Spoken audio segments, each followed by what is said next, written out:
visi vēl bija uz augstiem plauktiem, un es tur apakšu un tikai tāds jaunu iesācējs savā amatā. Un gribu teikt, ka tas tā jocīgi, ka laikam gribam, negribam, kaut kāds liktenis ir tomēr iezīmēts katram cilvēkam. Ja es, kā saka, savu pirmo skolu pabeidzu bērnamā, kā pateicoties tam, ka biju bez vecākiem, Rīgas vietā, Rīgas bērnamā.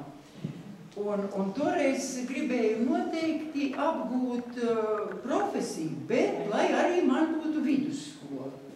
Un visas manas klases biedrenes aizgāja Rīgā, bija tāda 16. slavena skola.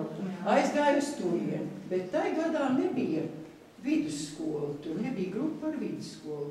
Un teica, ar vidusskoli Naukšanos. Es saku, lai, es braucu uz Naukšēniem.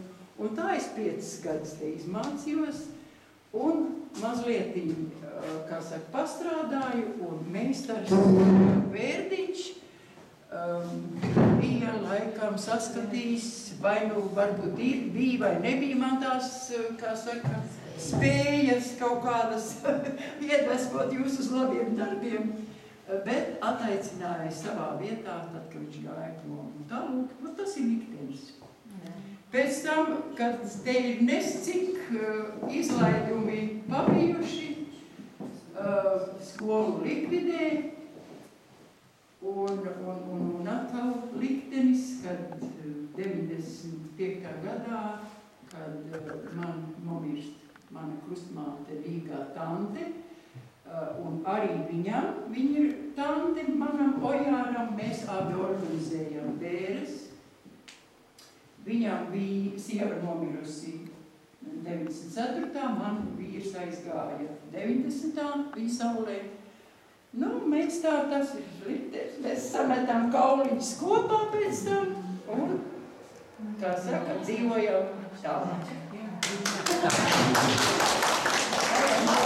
Mācojās, un tā es atgriežos atkal Rīgā, atkal tas ir liktenis. Jā. Tagad, paldies. Man patīk, ka jūs visi esat, nu, kā saka, viena liela daļa arī labi, kā saka, labi izauguši.